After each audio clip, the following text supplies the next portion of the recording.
and are only interested in truth-telling. The program comes your way Monday through Friday, 7 to 9 o'clock in the morning. Let's speak from our hearts, heal our wounds, and build Mama Liberia for good.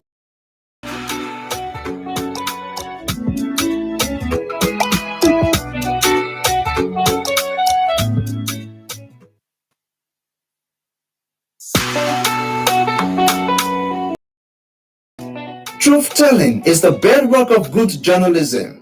Straight from the heart on Sky 107.1 is that platform you can rely on for credible, undiluted, and unbiased analysis. It is thought-provoking. It speaks not the truth to whoever is involved. Our presenters remain only interested in truth-telling. The program comes your way Monday through Friday, 7 to 9 o'clock in the morning. Let's speak from our hearts, heal our wounds, and build Mama Liberia for good.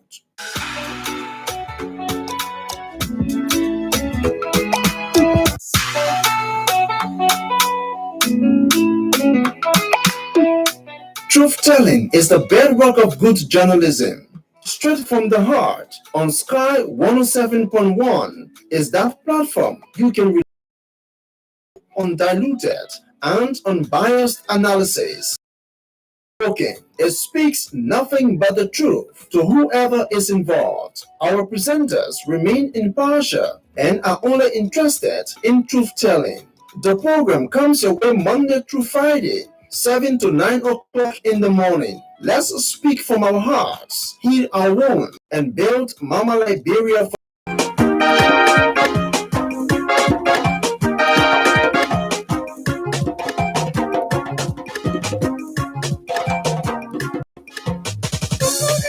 Wake up, Mama Liberia. Wake up, Mama Liberia. Wake up, Mama Liberia. So Liberia, wake up. Liberia, so Liberia, wake up. Liberia, so Liberia, wake up. In a break. Wake up, oh, wake up and do something. Try to settle things the way we need to be. Maybe it's all we need in our love and control. Mama, Wake up, my people. Can't you hear the song? Can't you see the shining sun? You've been sleeping so long. No time for guns. No time to do wrong. Say the war is gone. My people be strong. wake up, oh, wake up and do something.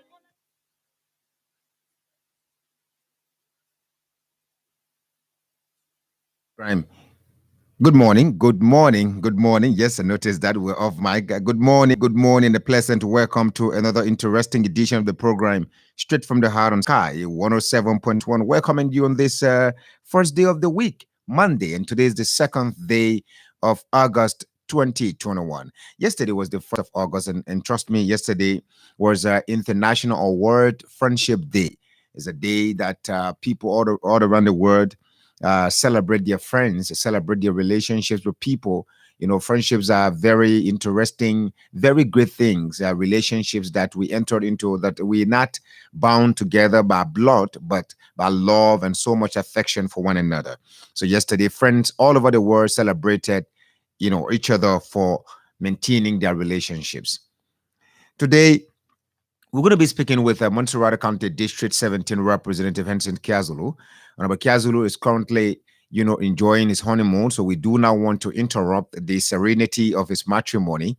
So we're going to have him on the line via WhatsApp or direct line. So to have a conversation with him regarding what happened in his district, his wedding, just a new life. The man is entering or has entered a new life. So we're going to be speaking with him this morning. You can also keep your questions, to ask them regarding what transpired in Montserrat County District 17 over the weekend. But before all of that, I just want to say here definitively that government is even responsible for the laissez-faire attitude that people are exhibiting in the fight against the COVID-19. Government itself is undermining the fight against COVID-19, and I'm going to prove it. We're going to be going to Bangabong County, where the Minister of State posted a video from there. You're going to see a multitude of people that gathered there in the presence of the president, the minister of finance, the minister of state for presidential affairs, and several other local and national, political actors there. My name is Matthias Labindi. We're going to be right back after this break.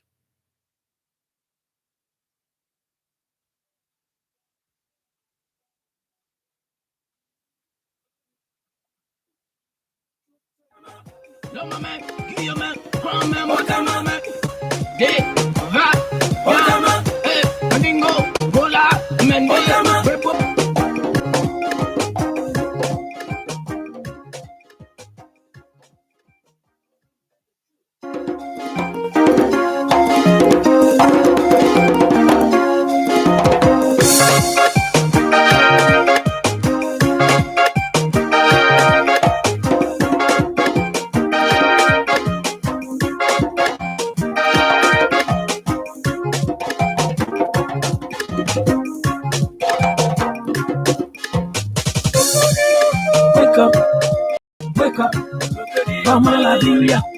Wake up, Mama Liberia. Wake up, Mama Liberia.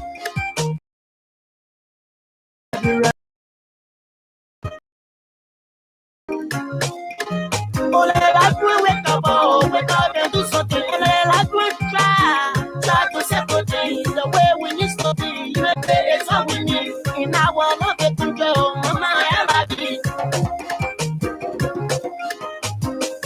Wake up, my people. And that's right. Wake up, my people. Can't you hear this song? Let us put our differences behind us. Let's wake up again to the dawning of a new day. Today is the second day of August 2021. My name is Matthias. The program you're listening to is Straight from the Heart on Sky 107.1. We are here Monday to Friday, 7 to 9 o'clock. And this morning, from 8 to 9, we're going to be speaking with the Montserrat County District 17 Representative, Henson Kiazulu. I just want to say to you this morning that when you do something beautiful and nobody noticed, do not be sad. I know there are many of us that feel bad that we are in a particular field. Some people are gaining prominence. Some are well respected. Some are recognized wherever they appear. People talk about them a lot. People tend to listen to them more. People look up to them for direction. Why is it that no one pays attention to my little effort I'm applying? In fact, maybe I'm even doing better than many other people. Why is it that no one is looking at me? When these thoughts come to your mind, I just need you to take a sober reflection and relax a little bit. Say these words to yourself. For every morning, the sun is a beautiful spectacle, and yet most of the audience still sleeps. So you see that the rising of the sun in the morning is a very good experience. Like right now, I have a jacket on me, meaning I'm very cold from outside. Out there is very cold, and I came in here, and in here is also cold, so I'm wearing a jacket. That beautiful spectacle that we are waiting for right now is sun.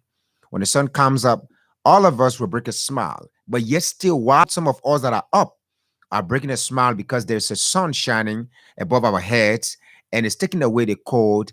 It's at the same time helping to dry our clothes. It's helping to also make our crops to be fresh on the farms and so on. While we pray for rain, but we also need sun to ensure that the crops can get that end.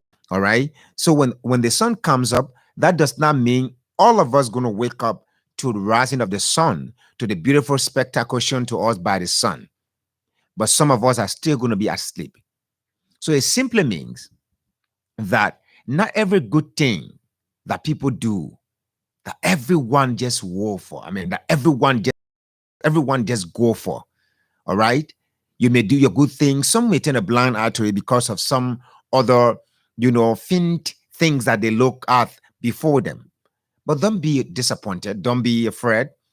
Just someday, somehow, some way, and when that time comes, you're not even going to understand how such recognition is so massive. Your recognition will be so massive that you say, wow, I never thought that this day would have come.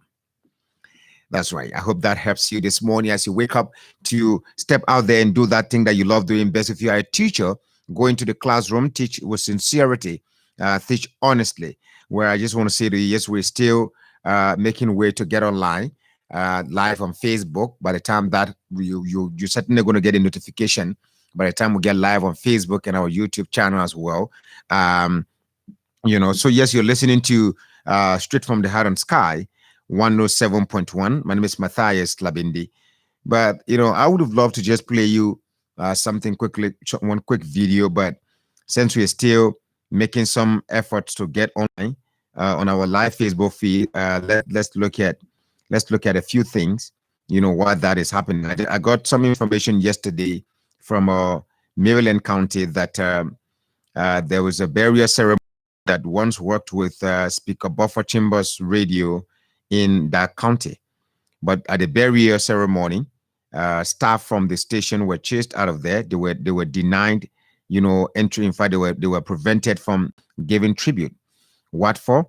Is because when the fellow got sick, according to the information, both Speaker Buffer Chambers reportedly, both Speaker Buffer Chambers and even the staff at the institution did not pay any attention to this young man whatsoever. So he was abandoned.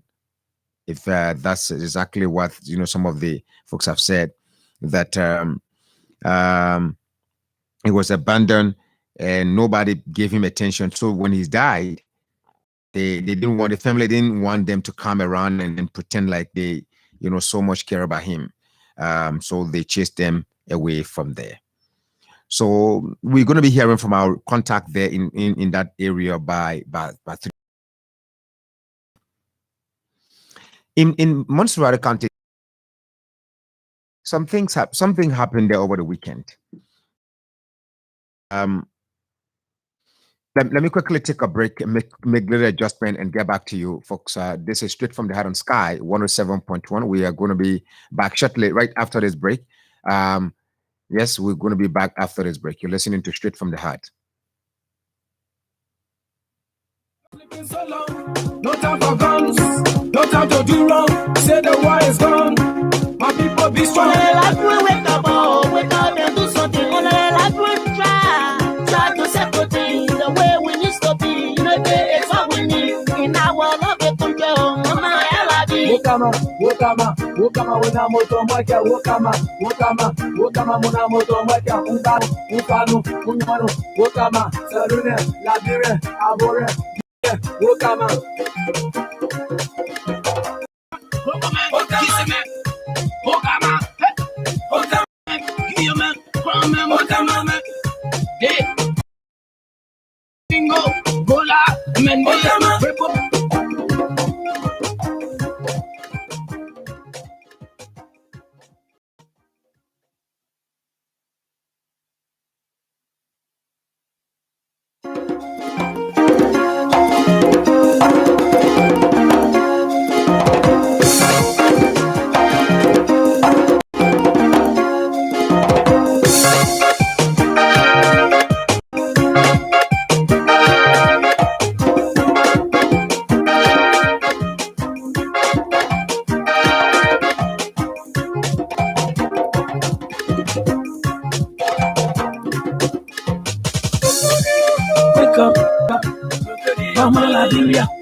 Labyrinth, wake up. Labyrinth, wake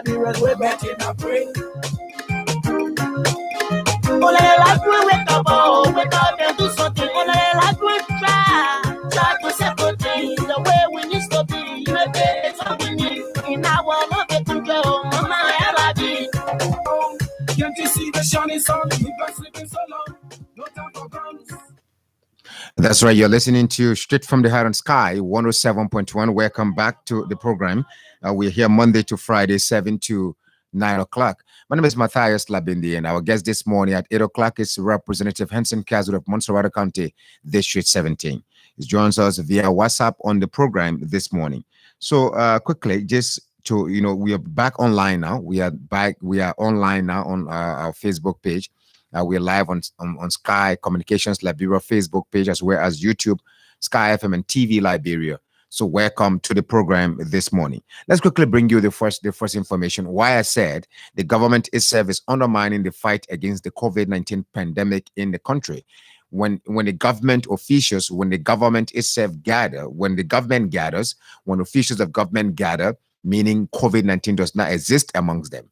But when ordinary people gather with the, to bury their loved ones, at least there's a serious restriction that only 200 persons should assemble there. Of course, that's what they follow. So most of the laws in the country are made by the hierarchies. The very people who make the laws are the ones that break the laws. The ordinary people are not the problems of Liberia. The people that are causing real problems for this country are the ones that are entrusted with the power to lead.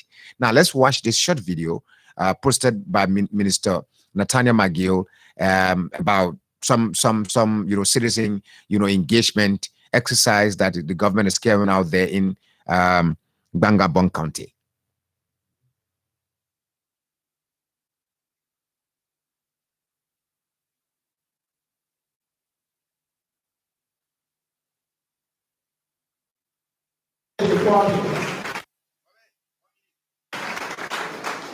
Account 2023 will be President George Mangolos.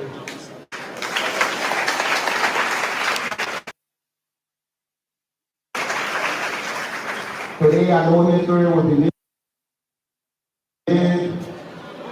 and let us be focused and attentive, because the discussion will need to issue president to the government and the rule of our country. Put your hands together for our government officials.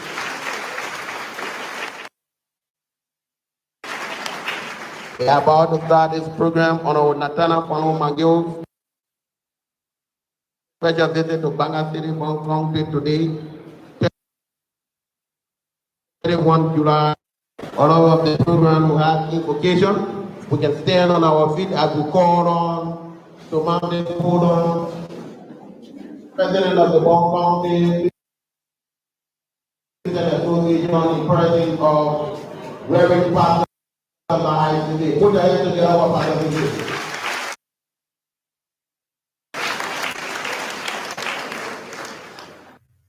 All right, so that is the video, right? So the honorable paid a visit to Bangabong County over the weekend, and if you as you see in that video, on the podium you see the high table. You see the president, you see the Minister of State for Presidential Affairs, you see the Minister of Finance, Minister Simon Tue, and several other dignitaries there that I could not recognize, based on maybe the blurred view. So now you see them on the podium, and they're sitting before a group of people that are not even observing social distancing.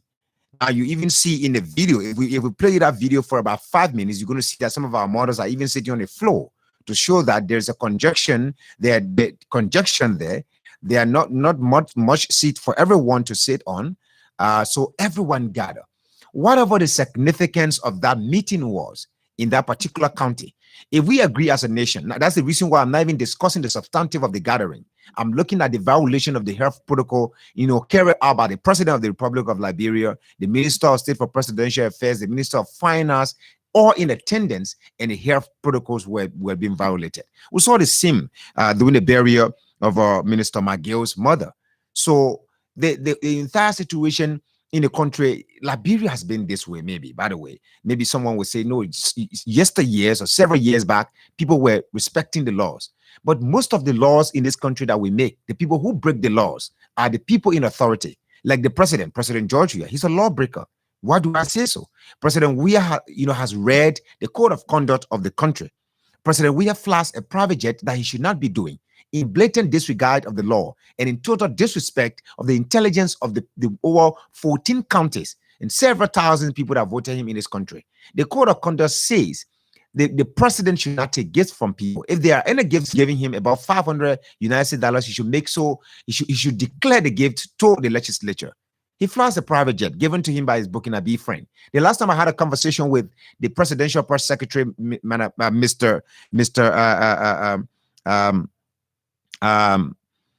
what should I say?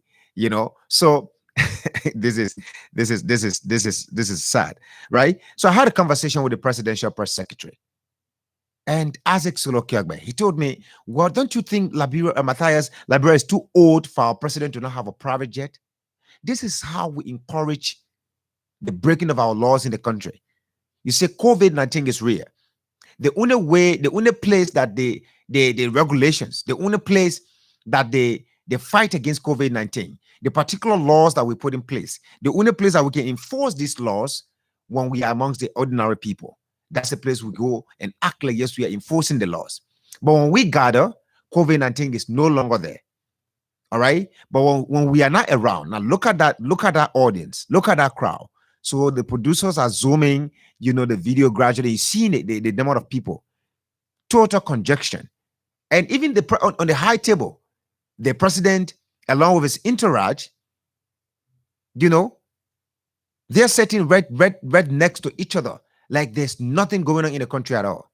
So the video is still being played. You're watching it. You see, there's nothing like social distancing observed. So this is the nation we're running. I think we're supposed to be running a responsible organization called government, or a nation, a responsible land called Liberia. But if we make the laws and then we expect ordinary people, because they do not have, because it is upon them, it is against them, the laws can be, interpret the laws. When it gets to us, then it's a different thing.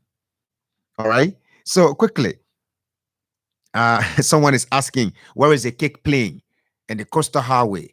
Well, that's not what I'm looking at now. I'm looking at the violation of the fight against the rules and regulations set aside by the government regarding the fight against COVID-19 in the country. And who are those? The president himself leading the violation of the health protocols.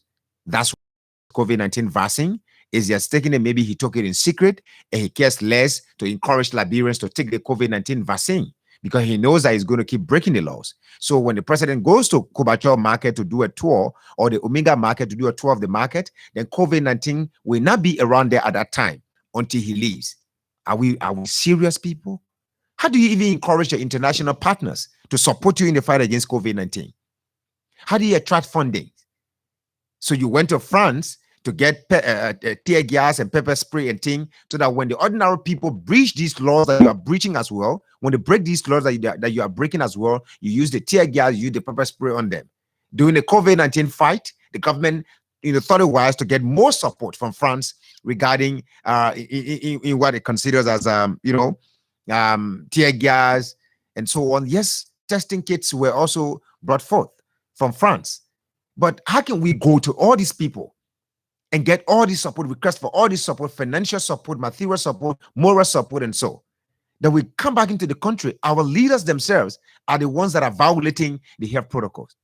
Or because the health minister has reported that there's some level of progress in the fight against COVID-19, the cases are declining. That's the reason why the leaders themselves should show all the example that we should not respect the rules that we set aside anymore about the fight against the COVID-19 pandemic. I don't think that's how we should do things. Let's go a bit to District 17. All right. There are three critical things in what, for me, that I'm going to draw from District 17. There was a protest, according to the information, by residents of Montserrat County District 17 against their lawmaker for not, explaining to them about on what he did with the $30,000 that he received. All right. The protesters assembled as early as 6 o'clock, according to the information. Amongst them was a journalist from OKFM. All right. So Mr. Yanti Tupa was there along with the protesters. He had gone there to do coverage of the protest because they needed that at that time. So the timing of the assembly, like the Economic Freedom Fighters of Liberia that went to the Capitol building around 6 o'clock, and they locked the both entrances of the Capitol building. But before they could notice it, there were already security on the ground, so they had to run away. They left the ground. But in the case of Representative Henson Kazulu's home, according to the information, the protesters succeeded in locking the gate from outside. So according to what I've heard so far, that one of the protesters attempted jumping overboard of the fence. If the protesters wanted to enter inside the fence to institute a citizen arrest on the lawmaker, so why lock the gate and at the same time another person attempting to jump over the fence to enter? That alone, that also is an explanation that is hard for me to believe, that the young people who gather there, they will lock the gate and at the same time attempt to jump overboard. So why were they acting like, why would they want to act like criminals when they were going live? In fact, I saw a live video, on King Kotoma's page where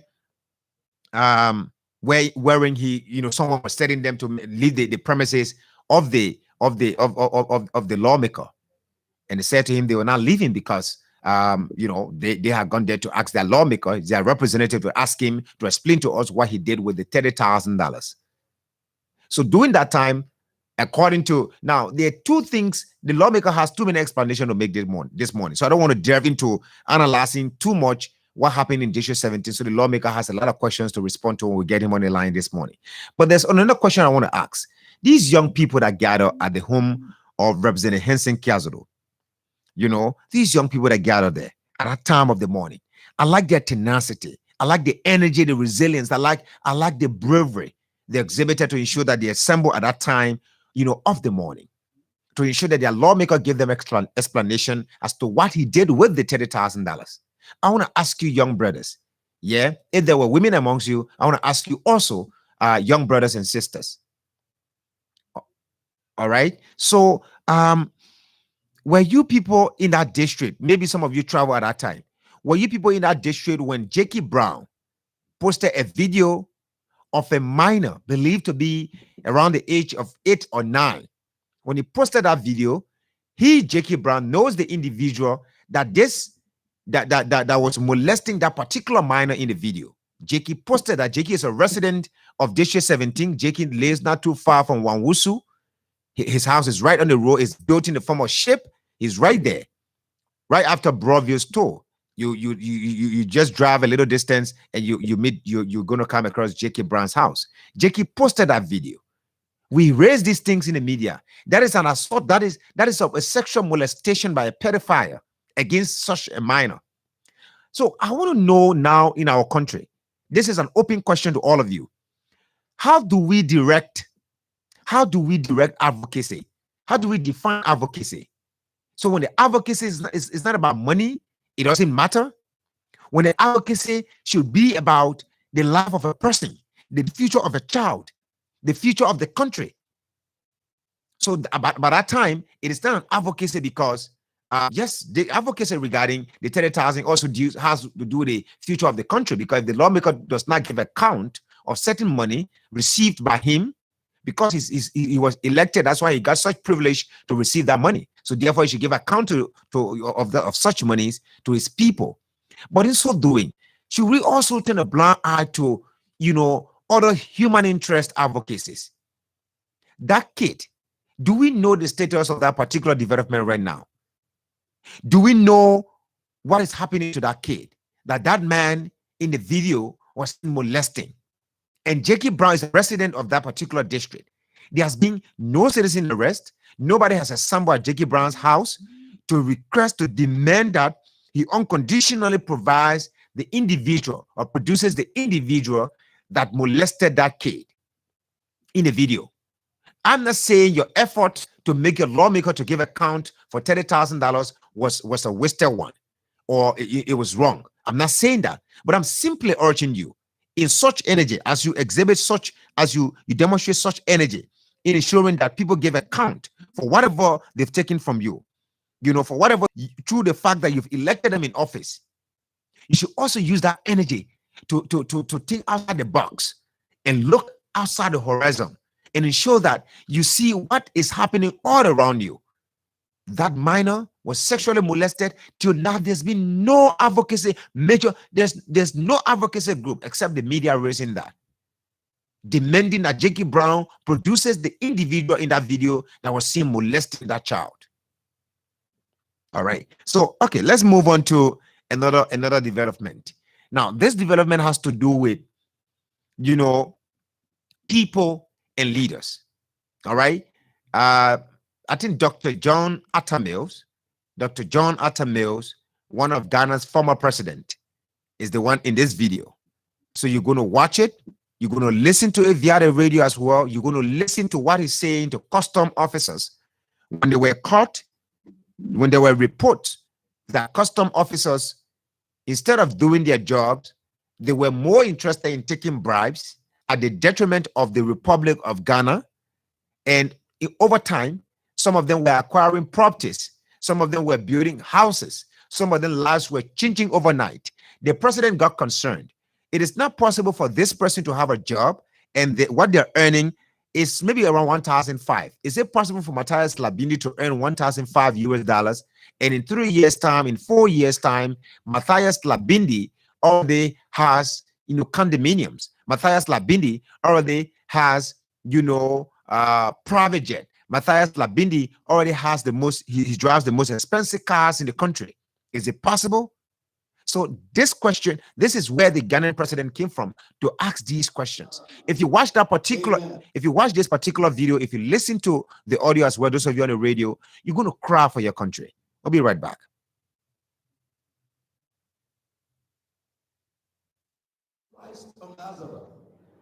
We thank you for affording us your. I'm really upset. And I think that I should let you know. I was waiting for the Anas video to be shown.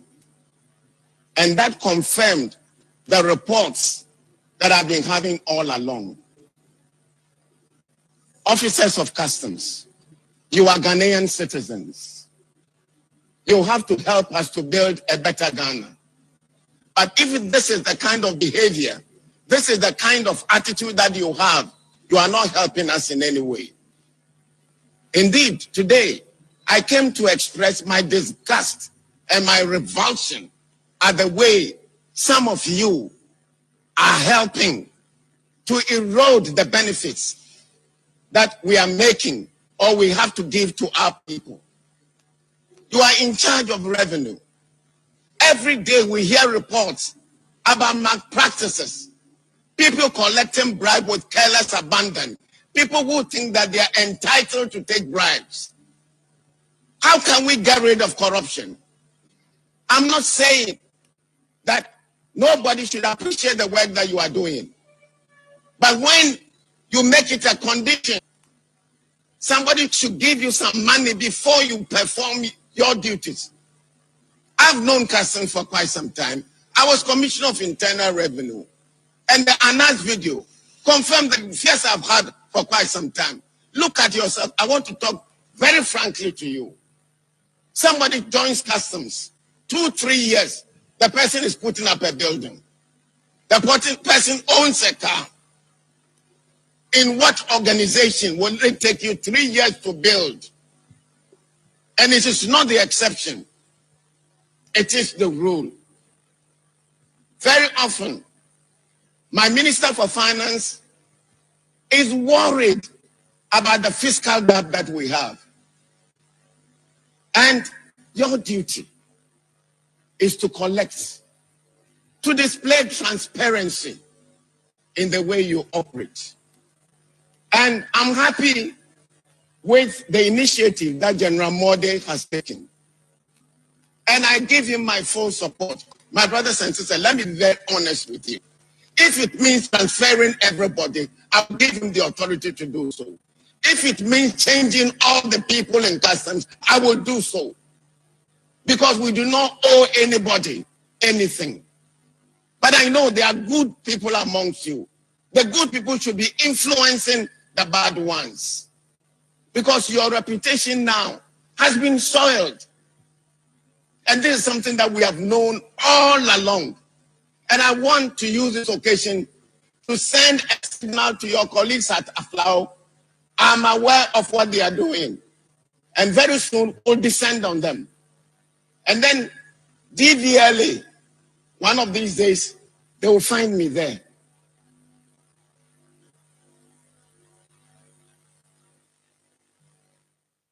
My brothers and sisters, This is a good opportunity for that. All right. So that's President Mills there, right? Former President Mills of Ghana, giving his own frank and candid opinion on the way custom officers were treating the custom. Now, you listen to a leader speak. He did not sit down in his office and ignore, the concerns raised. Here in Liberia, President Georgia, EPS officer reportedly shot himself on duty with the president. He has said nothing. St. Moses situation, 2 of Liberia's citizens mysteriously died. The president has said nothing. All right. But the president has this serious connection with Jamaica that he had to sing for Rita Marley when Jetty was feeding the hungry Liberians in the streets of Monrovia. But he had to sit down and compose a song, though disjointed, but he had to do that because that's where his soul is now. He has the country at heart, but another country has him too. So Liberia is in his heart, but he is into Jamaica. I tell you. So you listen to that president speak. He did not sit in his office. He did not go to call a press conference, but he went to the particular port. All right. A vessel that was not in good condition left the port of Monrovia, sealed our waters. All right. Somebody, about one person died so far. Several persons got affected, families got affected, and so I think 2 persons, by the way, someone, a fellow in Grand Crew County, I'm sure, and another person of the WAEC. Imagine that happened. The president has not even visited the port because he has his junior there. I'm told the port manager is Bekukbe Jr., right? So he goes by the name Bekukbe Jr., Mr. Biotwawe. So how can the president go to the port now to question the port authority? What led to this particular embarrassment? To do that with cancel national exam. He doesn't even seem concerned about the education of the country. WAEC is canceled as a result of a vessel that was not in good condition getting over our waters. The president has not made a statement. But this president at that time, Mills, left his office because he said, listen to some of the questions he asked. How is it possible for somebody to get employed in custom? In less than 3 years, they are putting up a big building that even a minister proper in the government cannot put up. So he said to them, he tried to pass and tap into their psychology that, listen, you are Ghanaians too. Officers of custom, you are Ghanaians too. It's better for you to lead. It's better for you to go into this place, work sincerely, and then serve your country, Ghana. So if you come here, your concern is all about taking bribes and not leading and not helping Ghana. How do we generate revenue? He said, even my Minister of Finance is concerned about revenue generation because the money that should go into government's coffers go into individual pockets. That's the reason why, in the end, the situation there in Bikiana, Grand Bassa County, that is reported that the young port manager in Bikiana transferred some for $300,000 United States dollars to his account, his USA account, and the second attempt to transfer additional $200,000, that blew alarm, and today he's undergoing investigation. One can sit down and just deduce that the fact that this person is not a respecter of law, how can that man be possibly prosecuted? He may just be sent out of this country, go to America, sit down until the government's 6-year term ends, and stays there and say to him, listen, do not go on any social. That's why you are a sedition. That may just happen. I'm not saying that exactly what has happened. That may just happen. Given the fact that the president himself receives private jet, he uses it at the detriment of the country, a blatant disregard of the code of conduct. So you listen to the way that leader spoke. He did not speak. He did not sit down in his office to say, bring me the custom officers that are receiving bribes, or bring me the commander.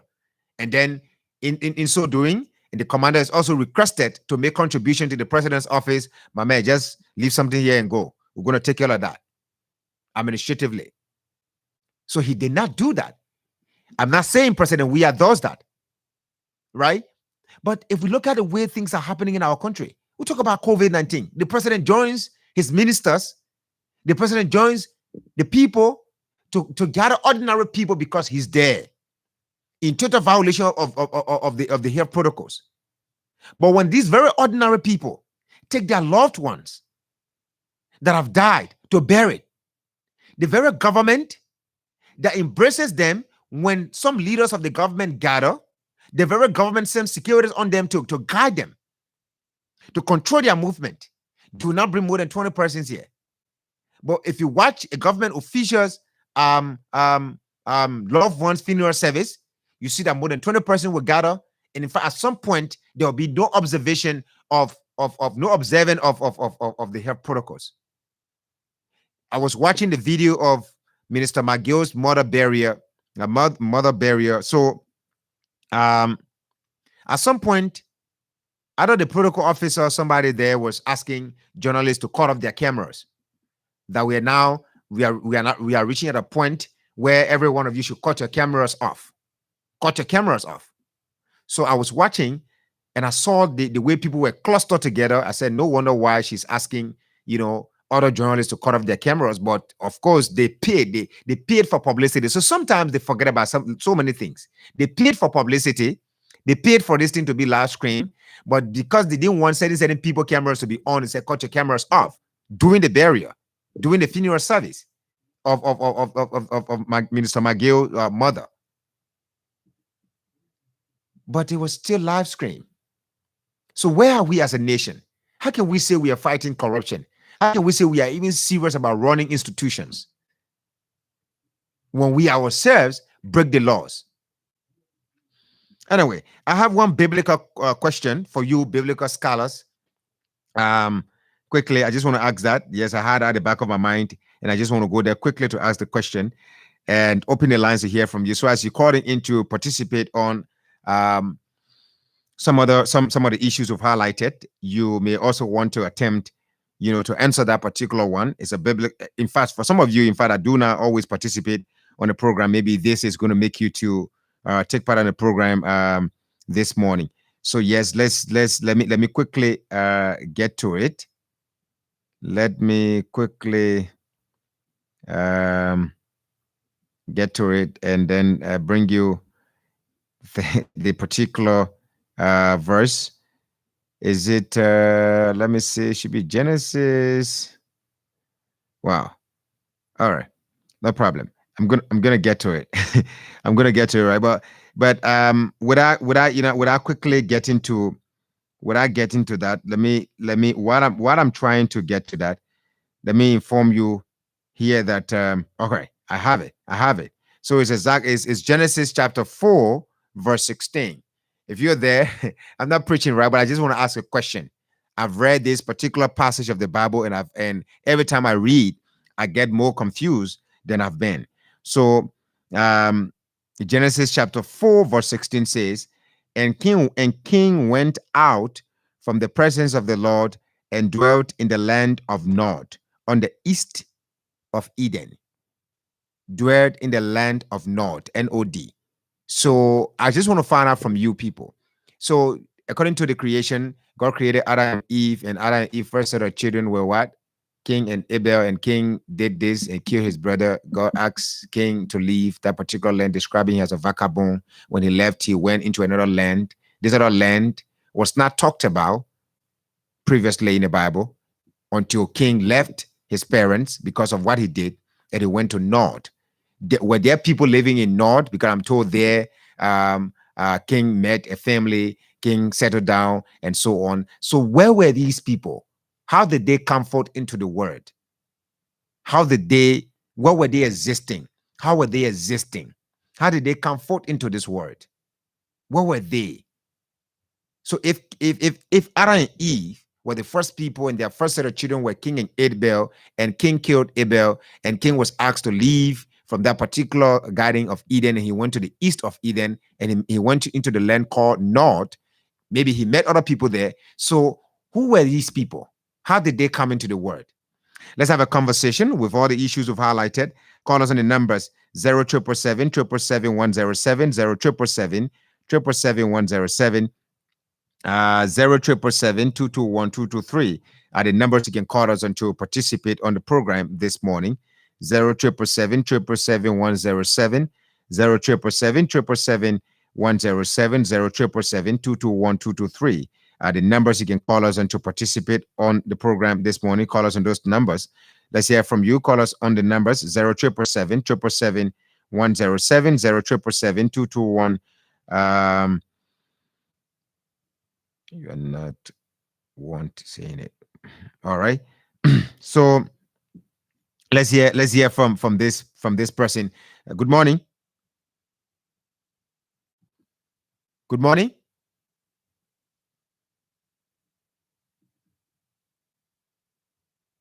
Hello. Good morning. All right, call us on the numbers. Yeah, good morning. Let's hear you. Yeah, this is something happened. Calling from Central People. Let's hear you. Where a particular scripture on the book of Genesis is very controversial. That if you talk about it, you will try to denounce the existence of a particular garden. So for me, I don't want to comment on it because you don't want to comment on it. Don't waste our time, Mr. Kape. I asked a question. You don't have an answer. Let's move on to the one you want to comment on, sir. Yeah, okay. You talk about social distances, where it's not only regular with the president or the presidency. This is all over our country. So, for me, we just got to pray to God to help us to survive through this, for the pandemic. Because I tell you, our wife is found between Italy and England.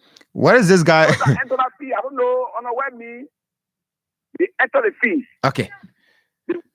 We gotta go, man. Something, Kape. You guys sometimes really waste our time.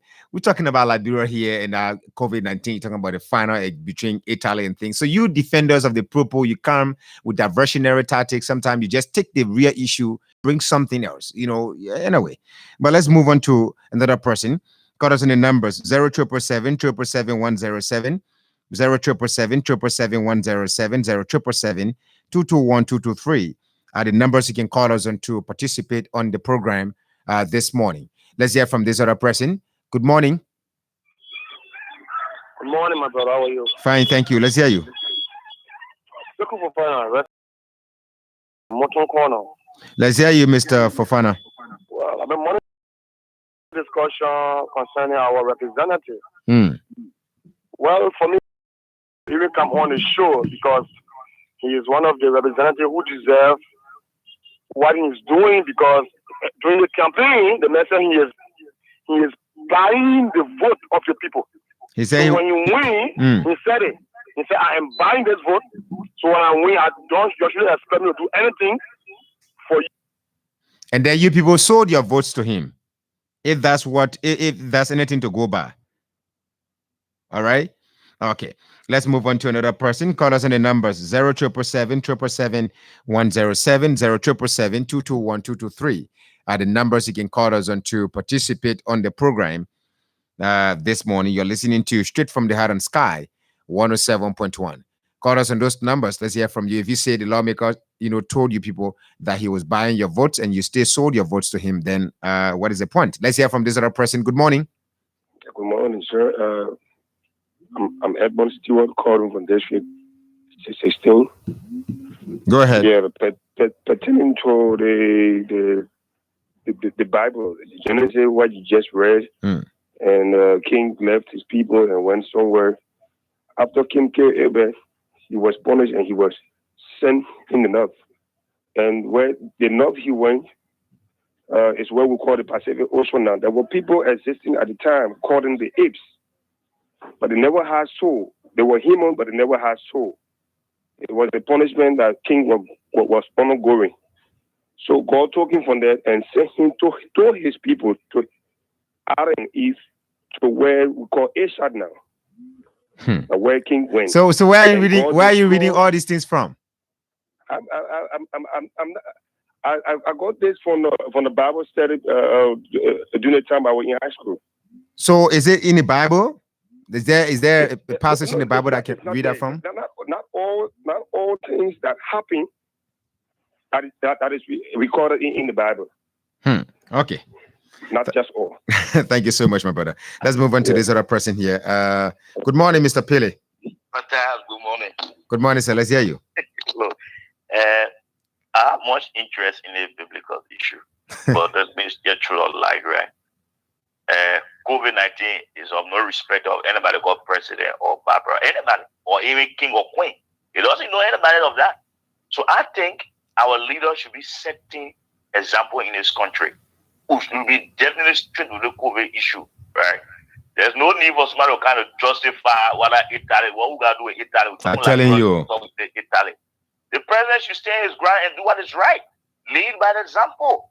No one wants to see this country. It's the time to close our eyes to reality. Let's go to the Bible issue, right?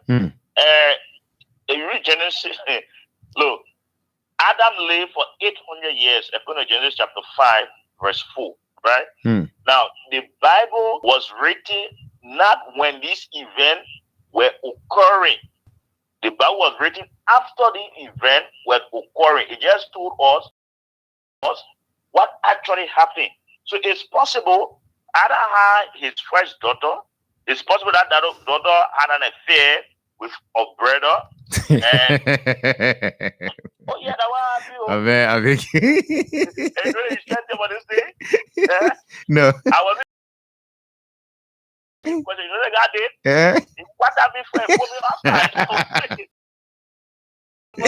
Is that why you want to confuse him? Yeah, you know, the boyfriend I dropped on I said, remember that.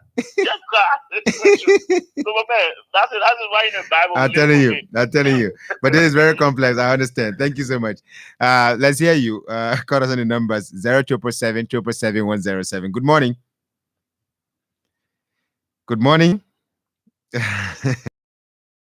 Akin, you talk about other stories that are written and they're not in the Bible. I read with curiosity and I reached over there. I got stuck. I came back, read again, and I went back and said, no, something is wrong somewhere. But let's hear from this person. Good morning. Good morning, Matthias. Let's hear you, sir. Yeah, this is Tamba. Let's hear you. Thank you. I listened to the story of our representative, Mr. Sawang, King, and I just listened to one of your callers that talks about Hassan Kesulu talking about he's not surprised that Hassan Kesulu is giving the fund a manner because he told the people that whatsoever he did, what is the vote from the people. Let me say this. I think it is far from the truth because some of all they now receive down from Hassan Kesulu. If he makes such a statement, then I think that statement was giving the belly of the devil.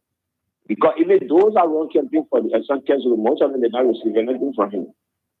But the man said was, Kesulu went with the Ministry of Finance, so he wanted to fight in the interest of the people of Jesus to make sure that the social development meet the need of the people. But it's quite unfortunate today that I have somebody from my party, behaving in a funny manner. This is wrong. I think Hassan Kesulu need to rethink that people stood on the line for him to make it to what he had today. He did not transport. He said that as he said that he paid people $200 US to pay a vote. So $200 US cannot purchase somebody vote. All right? Hassan Kesulu need to go by a process and rethink. For me, I will continue to be critical on Hassan. I want Hassan to do the right thing. I'm not critical of him because I don't want to see him as representative. But I want him to do the right thing. This is wrong.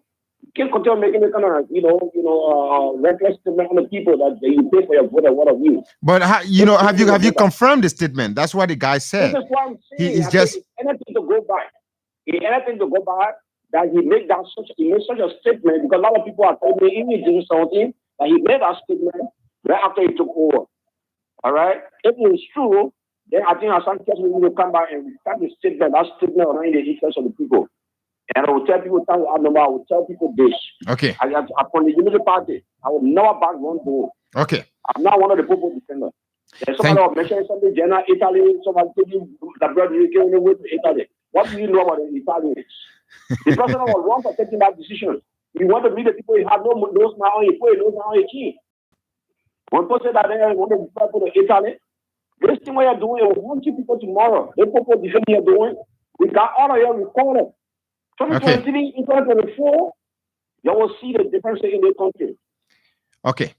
Thank you. Thanks for your contribution. Let's move on to another person. Good morning. Got us in the numbers. 07777 107 07777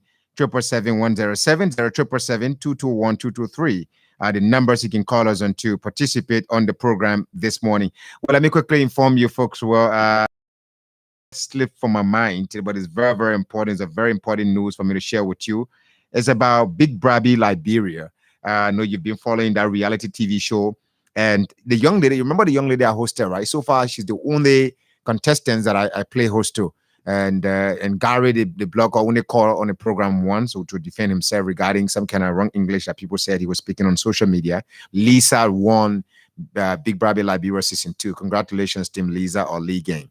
Let's hear from this last person on the line. Good morning. Yeah, bro, I'm back again. My morning finished first. Concerning Hassan Kezo topic. Yeah, go ahead. I'm saying it's not a fake or something I make up. It's something he said. When we went to him, we said, look, you have won an election. Our person did not vote for you, but now you are representing for our district. So what is the platform and what are you doing for the people of Moton Corner? Ask anybody in Moton Corner, do your investigation. Have not any put or single rack in Moton Corner. When you say rock, what do you mean? In terms of any form of development, rack, piece of rack, iron rack, to get there, not yet. So to tell you that the least form of development, I have never organized a meeting within that part of Broadville. Okay, so check. So we don't even know him to be our representative. We don't even know representative. Even in the Motokono role, we ourselves put our money together. Go there, brother. I'm not making a story. I want you to go and do your own investigation. Okay. We put the money together to buy our own dirt and bring machines to spread the dirt on the road. Thank you so much, my brother. So what I would encourage you to do now is that do not touch the dial. Keep listening to the program. All these concerns you're raising, the program that Mr. Henson Kiazulu is about to appear on is called Straight from the Heart. Here we interact directly with people, directly from our hearts, and we do not mince our words. When we come back, we're going to read out the comments from our social media users on the first segment of the program. Then we have a conversation with Representative Henson Kiazulu. Let's now join the Voice of America for 5 minutes of news. I'm Steve Miller in Washington. Be well, be safe, and have a great day.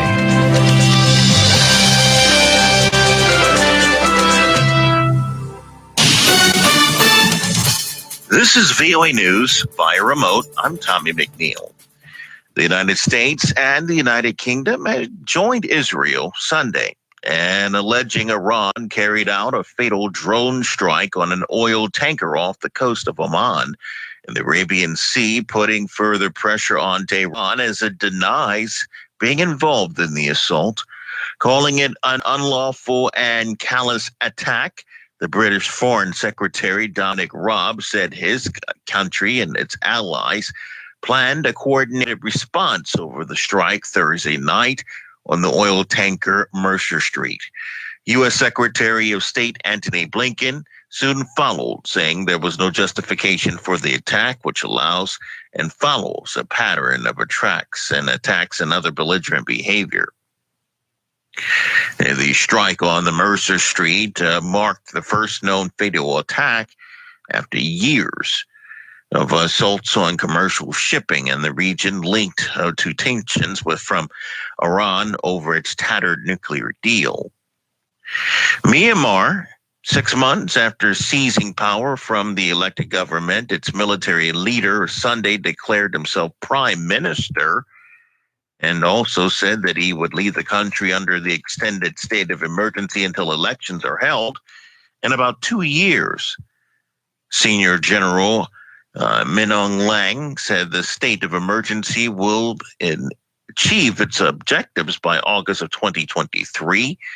In a separate announcement, the military government named itself the caretaker government and Min Aung Hlaing the prime minister.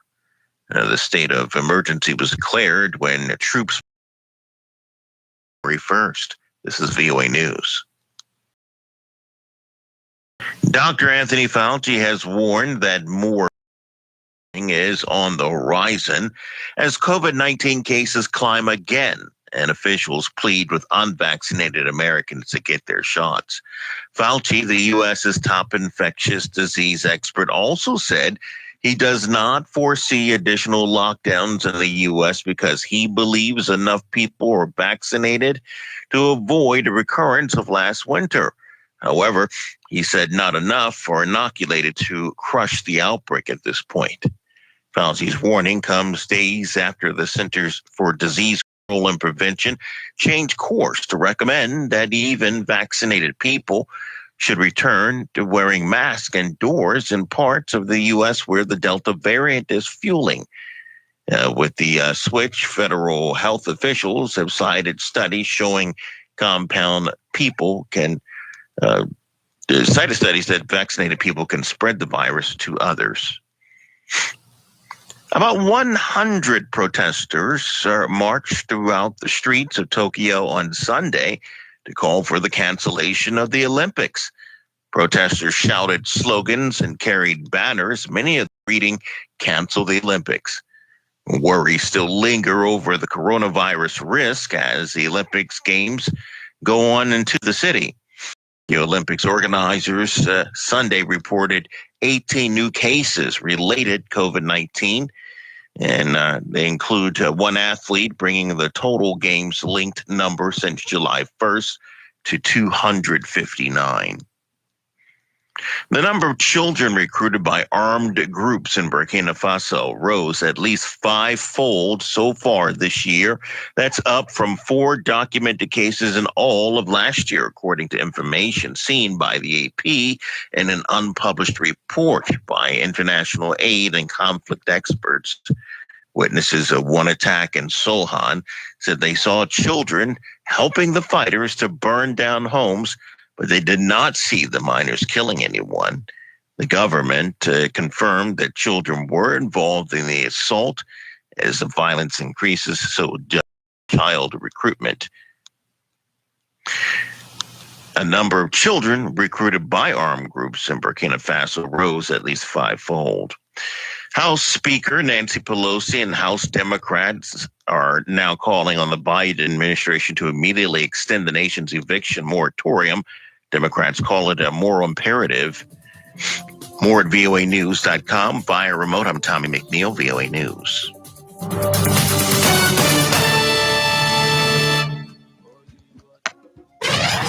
Music and news.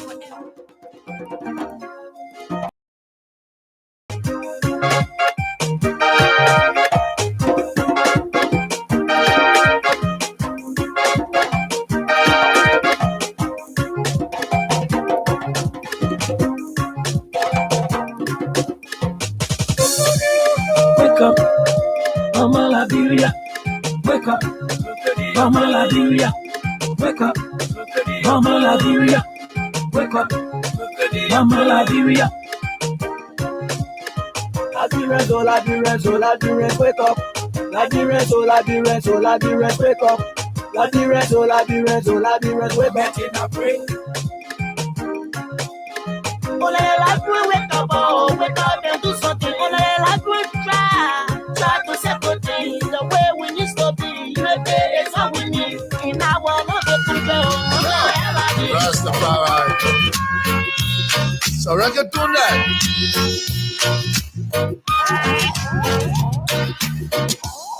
Pleasant greetings to you, Mama Rita. I wish you a happy and a glorious birthday. The one love, ja, Rastafari. Hello, hello, hello, hello, Mama Rita. Hello, hello, hello, hello, Mama Rita. It's a birthday. Hello, hello, hello, hello. Ja, Rastafari. We gonna party, we gonna jump. One love, one love, one love, one love, one love. Nana Rita, one love, one love, one love, one love, one love. Queen Nana Rita, ja, Rastafari. Yeah, man. So rock it tonight. One love, one heart. Let's get together right and feel alright. On your birthday, we say one love, one heart. Let's get together and celebrate you, Mama Rita, Queen Nana. Oh, I miss you. All right. And that's exactly what the president said to Rita Marley there of Jamaica, that he misses her so much, and that's his own way of wishing her happy birthday. Her birthday was on the 25th of July, 2021. So the president could not make a statement regarding the vessel wreck, but yes, he took off time to sing for Rita Marley. He could not make a statement regarding, the situation involving the people, the family members that had a business transaction with Tassim Mose. Well, but he took off time to sing for Rita Marley. The president could not make a statement regarding the EPS officer that was on duty with him that reportedly shot himself twice, according to the information in Nimba County. But he took off time to sing for Rita Marley. Good morning. Welcome to Straight from the Heart on Sky 107.2. I want to read a few comments quickly before we join Montserrat County District 17 Representative Henson Kazulu. Representative Kazulu joins us via WhatsApp. So I will ask the representative to grant me permission to display, at least his just two of his photos along with his beautiful wife. And right now he's enjoying his matrimony. So we're speaking, we do not want to invade. That's why I said earlier, we do not want to invade the serenity of his matrimony. That's the reason why we are doing, we're just doing this, the audio call. Somebody say, what is Liberia? Well, we're having a little internet issue. Maybe, so I'm gonna have to hold on the comments for now and maybe get back to them later, because I'm finding it difficult to, get through them all. So yes, if we have Representative Henson Kazuru on the line, let's bring him through right now. Let's have a conversation on the program this morning. Representative Henson Kazuru of Montserrat County District 17. He's also in the news right now for several things. I mean, for what happened in his district over the weekend. But while we're doing that, Double Helena Besa Jala says, Matthias, you are not the one saying it. Mobile Molo already told us Jowea is stealing from our country. So it is not hating. Stanley said, pastors, please call. I really needed pastors to call to interpret that. You see, my brother John T. Pillay tried to comment on that, but he couldn't save through, because he asked the same question during his high school days, and somebody whipped him. One of his instructors whipped him. Mountain Weama Brown said, Matthias, why is it that things are just going on as normal after 10 plus individuals lost their lives in the sinking boat and government is not showing any sign of mourning? 10 plus individuals? No, that is not to my knowledge. Victoria Blamo Copo said, good morning, folks. I'm watching from Erie, Pennsylvania. Victoria Copo said, y'all let Henson Kazuru enjoy his marriage, man. Is he the only lawmaker who is doing nothing for his district? Akaros got his share of the 30K and just got engaged. Why can't you guys wait 2023 to vote them out? Every day protest. So several things here, several comments here, interesting comments. On the line now. All right. So if we have him on, then bring him on. If we have him already there, then bring him on. All right, Representative Kazulu, it's a pleasure having you on this morning. You're listening to Straight from the Heart. Welcome. Good morning. Good morning, Matthias. Good morning, sir. Welcome to Straight from the Heart on Sky. Thank you for having me this morning. I'm glad to be on your show. Thank you. Harris, congratulations. Let me begin by saying congratulations, on your wedding.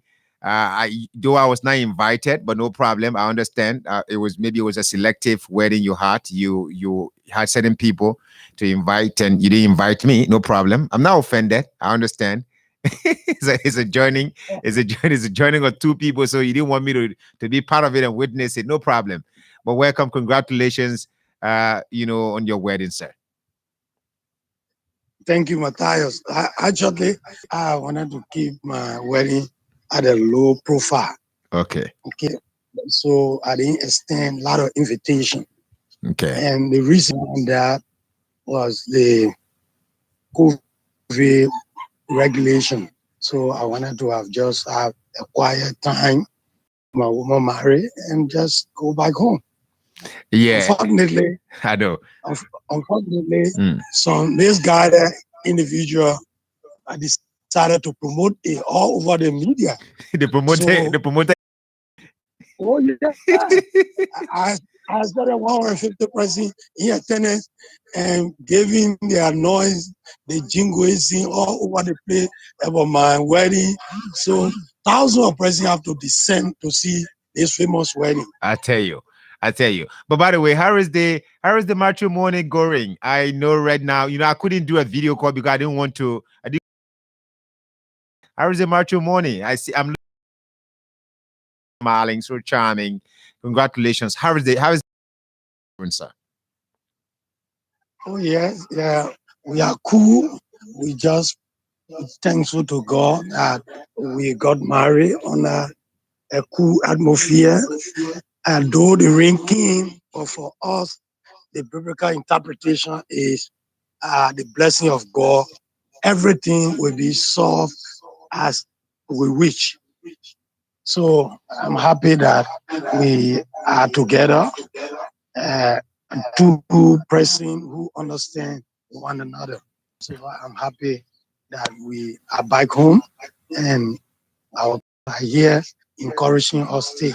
All right. Congratulations. And I like the part of it that you said, two people that understand each other are together. And that's the best thing to do when you want to get married. You have to find someone that understands you and you to understand them.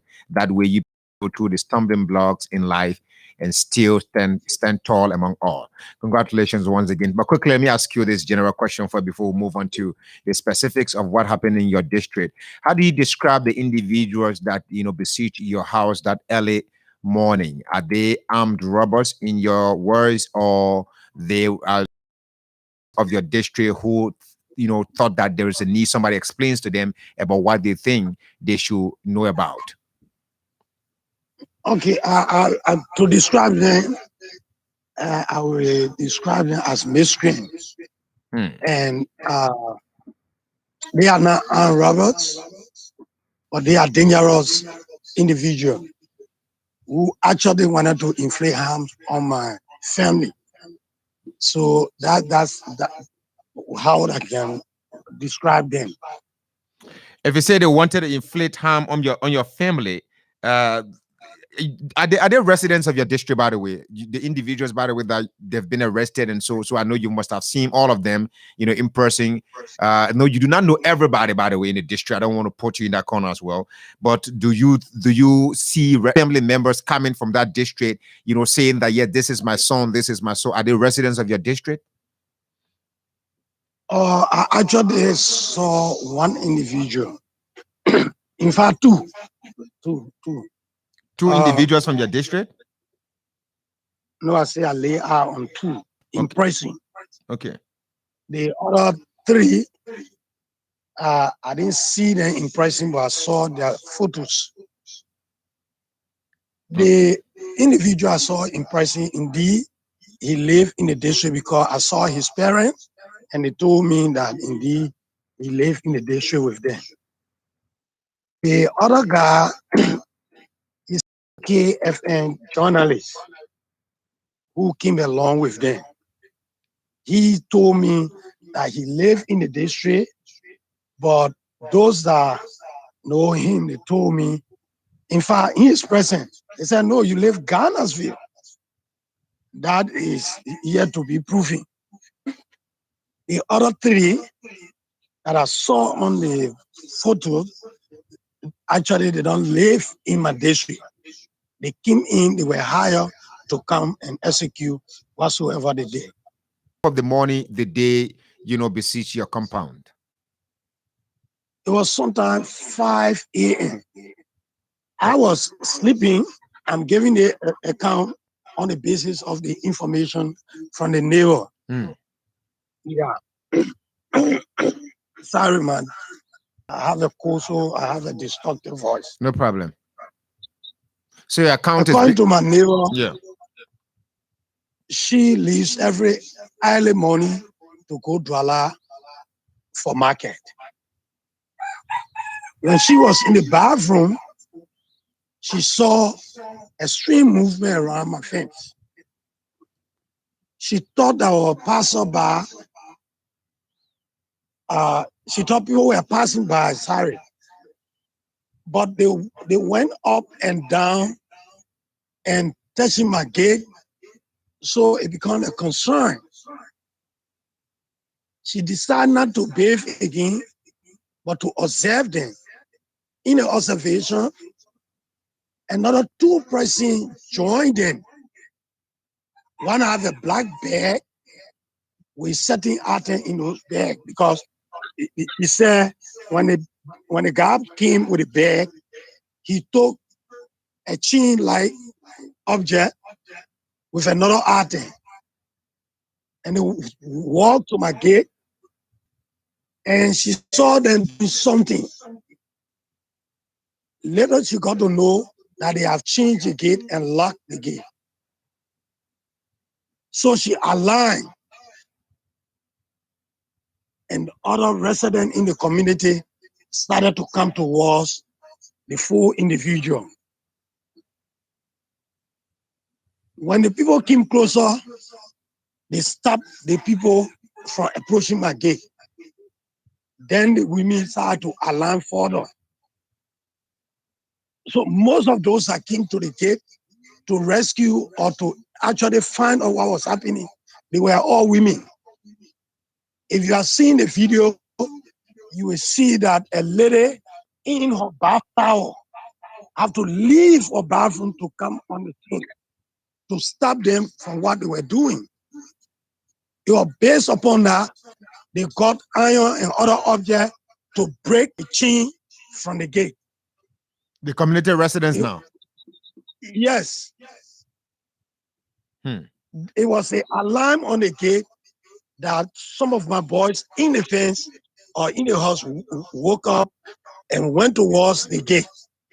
Then they came back to me. They said some people, 4 boys came. They said they have locked your gate, and they are stopping the women from coming closer to help to open the gate.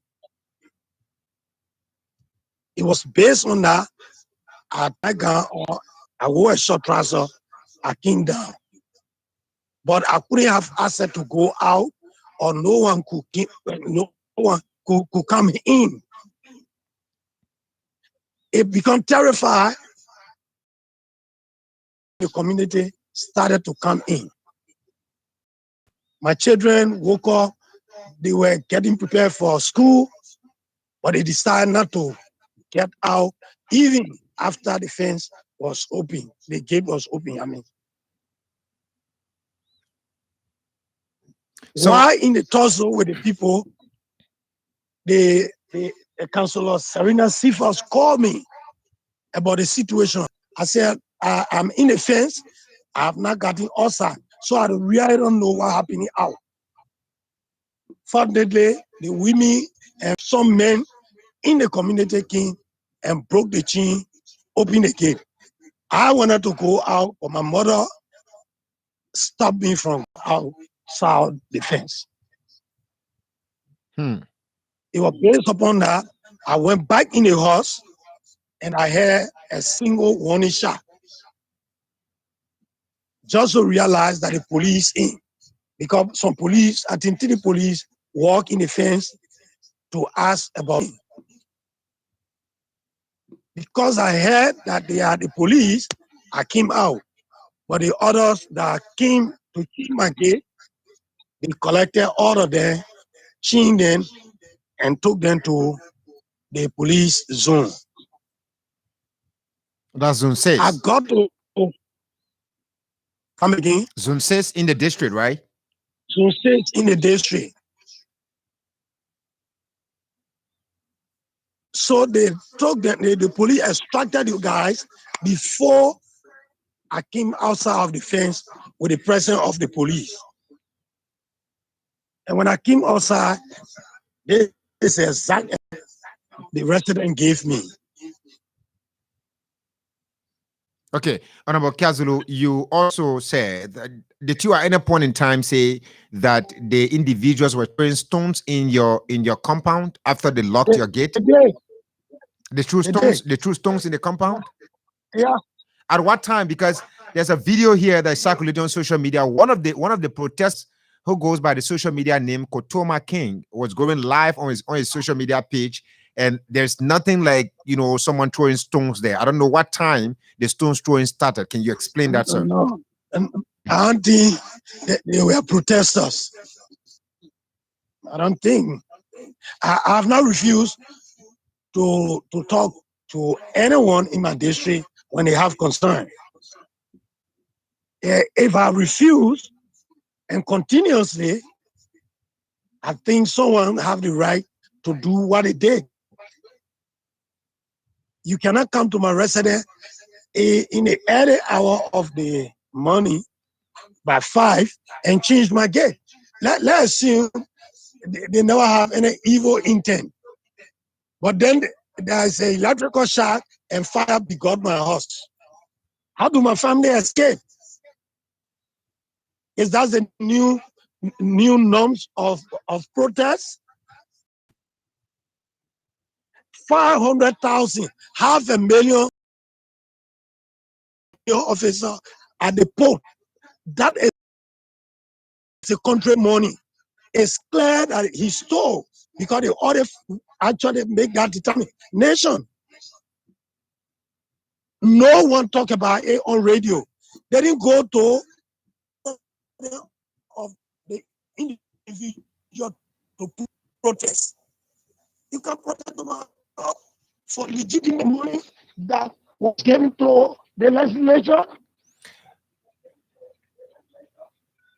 And at that time of the night, Honorable Kazulu, can you check your look? I think there's a crack in the line. Yes, Honorable Kazulu, let me go back. There's a question I asked you. We just want to get some specifics, sir. Well, the timing of the protest, even the public, the other people that are criticizing it, why the protest went that way, why was it too early chaining of your gate and all of that? There are other issues. But again, citizens decide which issue to go for, giving the importance of the issue to them. Most especially, these are residents of your district. Except that you say I just told you they are not resident of the district. Even the journalists that came, the OK journalists. According to the in fact, I say no. Clarence Jackson called me and he said one of their reporters was actually outside of my fence. I said, oh, but the time he came, that was a mistaken identity by the resident. That was a short conversation I had with Clarence Jackson. The other TV that I saw Chin, they didn't really come from my district. Okay. I'm saying it because I know one, the Kenneth say his parents live in the district and they came to me directly to negotiate his release. Okay. It was just for pricing. So let's go to the money issue now. Well, the people, now I don't know for some reason why the investigation now, before we get to the money issue, do you intend to press charges, given the timing and that some other people, as you are alleging, they are residents of different districts, they came to your place, they put your family in harm's way? Do you intend to press charges against the individuals, or they're going to be set free today? I've received a lot of calls from a party and some of the auxiliary CPP, like cops, the CPP. Honorable Kazulu, can you just walk away from the monitor, or maybe those people that are monitoring you, they can just take the radio a little bit away? I'm getting some echo at the background. Yeah, you were talking about a number of calls you received. A lot of residents in my community. Okay. They're following the program, right? I say I received numerous calls from the party, the Unity Party, some from CPP auxiliary, and some from those independent auxiliary that actually sympathize with the CPP struggle, like COP, like the Youth Brigade, and other prominent individuals to forgive the poor individual. In fact, they are three because one ran away. According to the police and the resident, he had pistol on him. So he ran out of the scene. So you are now arrested. Unetidi actually left with the police. So they have talked to me, and I have seen reason that I go to the police and let them go. With a caveat that they shouldn't sing no more. Advocacy doesn't mean you should put people family in harm's way. I have right to defend my family. So the police that told you that one of the individuals had a pistol, is it the police from Zone 6, police depot in your district there that informed you that one of the individuals had a pistol on his side but he ran away? Yeah. Yes. Police in my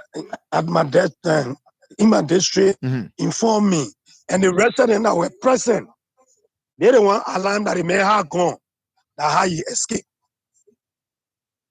What do you think was the motive, if you were to look at it, thinking outside the box from the entire thing you've just explained? Okay, from all indication, I read a post from one Jim Johnson calling for a protest at my wedding site, and also at my house or in the district. That post trended on Facebook for some time, and people sent it to me. I read it. But because it was the eve of my wedding and his prediction calling on protests at the wedding site, I didn't take it serious. So I believe it was a whole conspiracy, but these individuals were just trapped to execute what he wanted to do for him. So they were trapped in the process, and this is why they are bearing the consequence, or they bear the consequence. I'm looking at Jim Johnson's page right now. I'm not seeing that post, but are you alleging that he may have been the one that prompted these young people to do what they did based on a post that you said he did some days ago? That is a criminality in the advocacy. He put it up because it turned to this, or it came to this level, so he might have put it down. Now me put it up for him, well, I get a copy. All right. And a lot of other people actually, I think, downloaded his comment or his post and send it to me. Honorable Kazulu, let's look at the money in question, $30,000.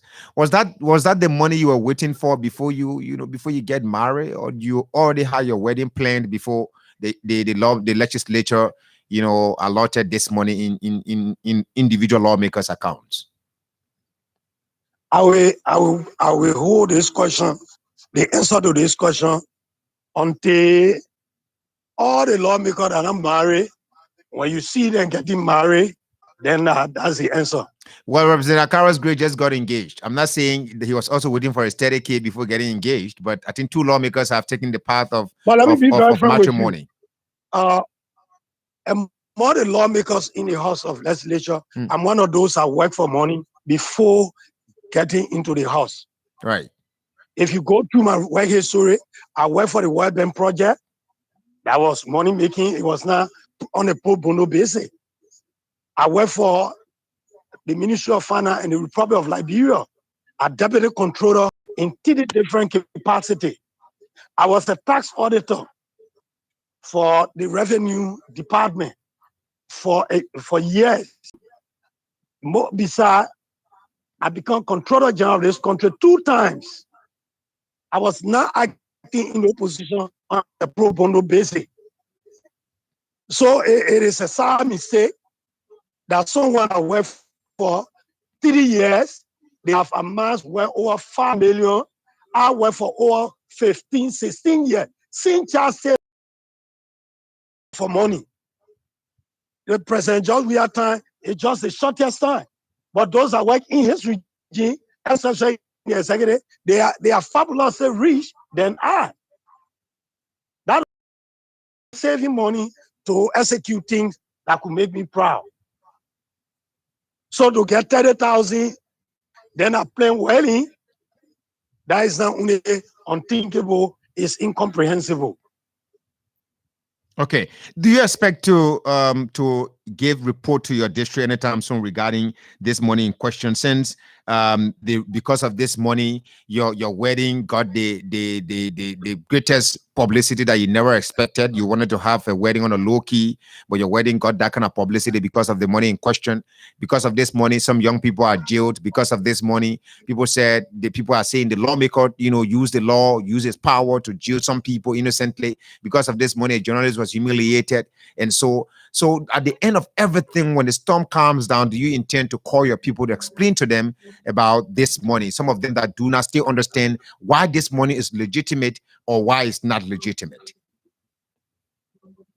You guys in the press have to actually go above certain things. Do not take the news on the basis of sentiment or the one that is connected to your friend. If it is good, you promote A. If it is bad, you kill A. What do you mean, sir? Okay, this money is legitimate and we'll continue to say it's legit.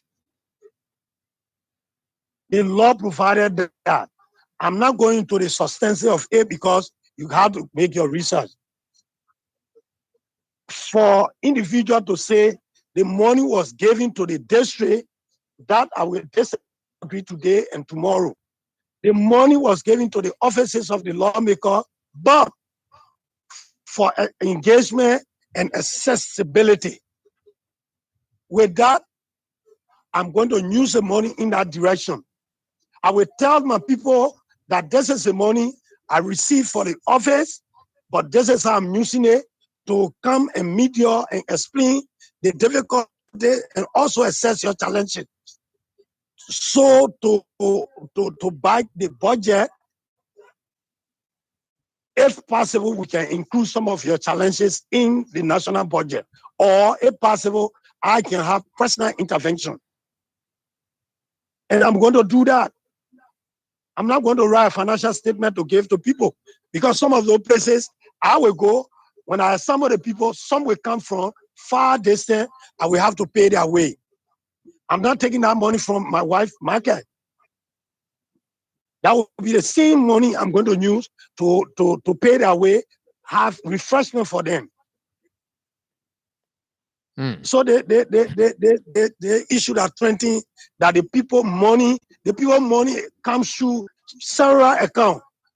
The county development fund, the social development fund, the legislative project fund. That's how their money can come. Honorable Kiazulu, I think the reason why this money, even though it's a legitimate money, the reason why I think many people are still doubtful whether it's legitimate is because of the way some of your colleagues are proceeding with it. Like, for example, Senator Darius DeLong, rendering apology again. Now he's received the second one, and the other senator from Grand Bassa County is the only person that has refused so far to accept this money because of individual positions of some other lawmakers. It has created a dark cloud on the legitimacy of this money in question. So that's why many people will expect that every lawmaker should explain to their people about this money. My question was that in any way trying to say that where the money is not legitimate, that I'm promoting what is mine and I'm going against what is not mine. So with that, how soon do you expect to educate your people regarding this money in question? Maybe some people do not still understand. The media may try, but they want to hear from their lawmaker. Let me tell you this. We all are the legislature. We don't have the same education. As for me, I did accounting. This is why you see I can be struggling on my words. Others that did sociology, political science, they the one can be explaining anything that requires explanation, they will explain it because of their career. We don't have the same thought process. How they use their own, it depends on their definition. But I gave you a definition as an accounting student. Okay. The budget we're talking about, it is my strength. So you bring in Darius DeLong inside or somebody from Bapulu, that's not my business. Go and ask them why the news the way the news they are. I'm telling you, the budget asked me to use it in a form and manner. Financial expenditure is based on description. Yeah. They say engagement and accessibility. That is a description that is attached to that money. If somebody uses it to build hospital, that's how they understand it. Okay. Okay. Yeah, I get that. Now we have on the line, folks. Let me just inform you. We have on the line Montserrat County District 17 Representative Henson Kazulu. Honorable Kazulu is on the line. He's basically responding to, what happened in his district over the weekend. And he said, something a little bit to break a smile is that, well, Matthias, I wanted to have a wedding on a low key, but because of the action of some individuals that he referred to as miscreants, brought about serious publicity regarding his wedding. There's a young man in the CDC who is tough talking, is vocal as well. Mr. James Johnson, it's alleged that Jim Johnson, through his social media post, this, prompted this protest at the home of the representative. But we're going to open the lines to hear from you now. I encourage James to call on the program to clear his side of the story, because this is a public radio. We will encourage you, James, to call on and make your contribution on the program this morning. Let's hear your involvement with the protest in Montserrat County District 17. Honorable Kazulu, before you go quickly, before I open the lines, I want to bring something to your attention. There's another individual now. One thing that you've come under serious criticism is the way some people think that you're responding to your community residents. Now, a young lady called Simi Kuyate, she goes by the name Simi Will Kuyate, on social media, did a post giving her own analysis of the situation that happened in the district. And you came under her post and responded in a way that you say your education taught you to seek accountability through the hiring of someone to put chain and padlock on another person's home. Next time, join them and do it in the dark. Then your report will be writing like your brother who was butchered in the USA for double-crossing drug dealers. Many people, came down and attacked you that this was not an appropriate way to respond to a community resident. Why did you go this way? Let me be very frank. In politics, there's no way you have to tell another person how to respond to your attack. If you single her out, this is a lady, I have a communication with me. She covertly wrote that she have an organization registered catering to the poor in my district. I gave her 15 bags of rice. She never had her program. She sold on the rice and she ate the other one. She gave the other one to some friends and she herself consumed the balance one. To come and call for accountability in a form and manner, you think I also have the right to go and change she and her husband for accountability for the 15 bags of rice she took from my compound? Okay. So I was just trying to tell her that she has a butt, she has excess baggage. Okay. She should know how to attack another person about accountability. And my career told me, if you want accountability, financial accountability, it goes through inquiry. It can come through communication to whosoever you want to ask for accountability. It doesn't go through chimney people's house or whom. You don't do it like that. That's not how my education taught me. But all of them are doing this thing. They didn't do hardcore thing. So, hello? Honorable Kazulu, I just want to find out one more thing quickly before I open the lines to hear from our listeners. There's one caller from your district, a resident of your district, called in this morning and alleged that during the election, sir, you made a statement that the people of your district should not, hold you responsible for anything because you bought their votes, you're paying for the votes and all of that. So this is not something that I actually meant to bring up here because another person called in and wanted to buy into it. So I just want to hear from you after the election, sir. when you won the election. What interaction did you have with the people? Was it that you told them that some of the people, some individuals, all right, so he's left the line. But let's open the lines now to hear from you quickly on the numbers 0777 107 0777 221 223. And well, Jim Johnson happens to be the first on the line. Good morning, James. Good morning, Matthias. Good morning. Let's hear you, sir. Go ahead. Well, I was busy and I received a call from one of my colleagues that you were flagging some interesting conversations as pertain our district. Yeah. And then I joined and followed the show halfway. So I would love you to bring me to speed because okay. So quickly, the protest in the district that took place at the home of the district representative Henson Kiazulu, the lawmaker is alleging that based on a post, you did some time ago, something may have happened that led to the people, falling prey to your post that you called on the people in the district to rise up against him doing his wedding and stage a protest at his house because he has yet to give account for $30,000. What is your involvement with the protest in the district, by the way? Let me state categorically that I'm not a coward.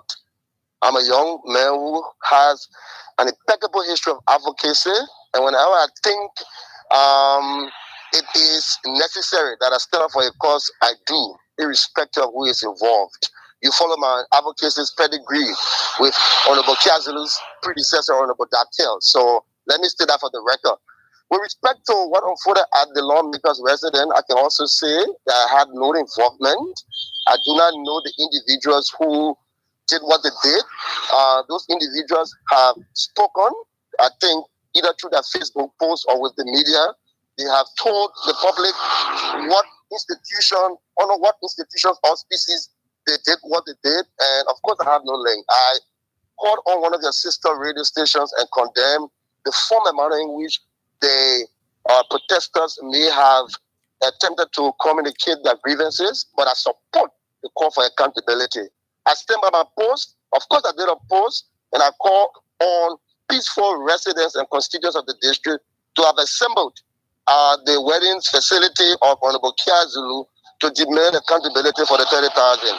And I think my post was particular about what kind of protest we would have engendered and where. So, in fact, that post came after what we heard on the morning of Honorable Kiazulu's residence. Oh, your post that people should assemble at his wedding to demand for accountability came after the incident at his house.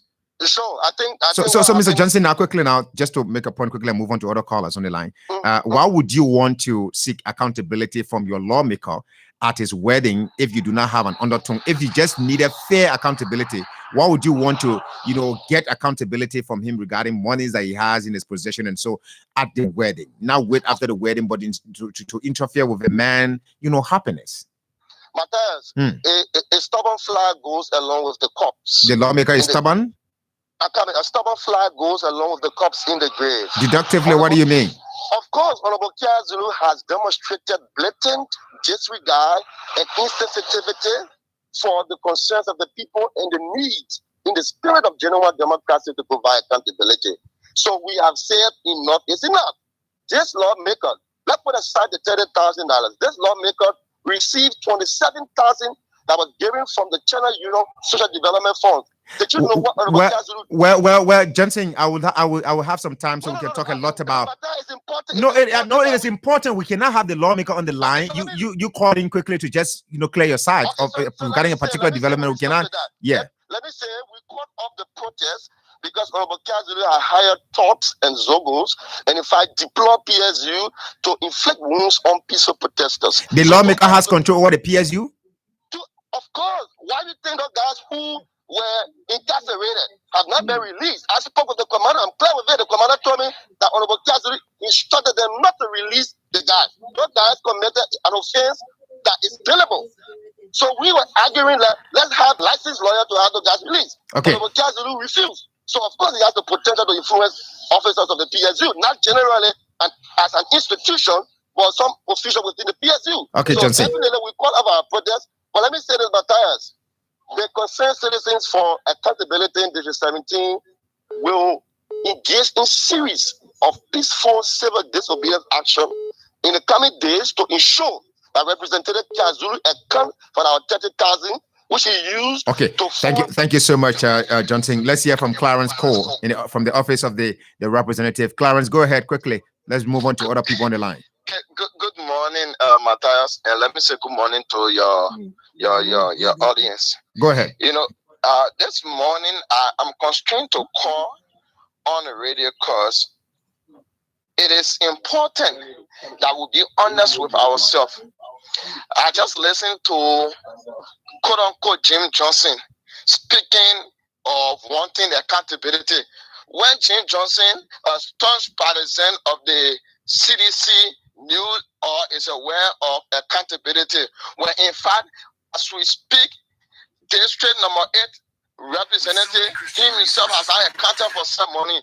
When we speak, his government has refused to tell us where is our. What is the point, sir? What is the point? There are others on the line here.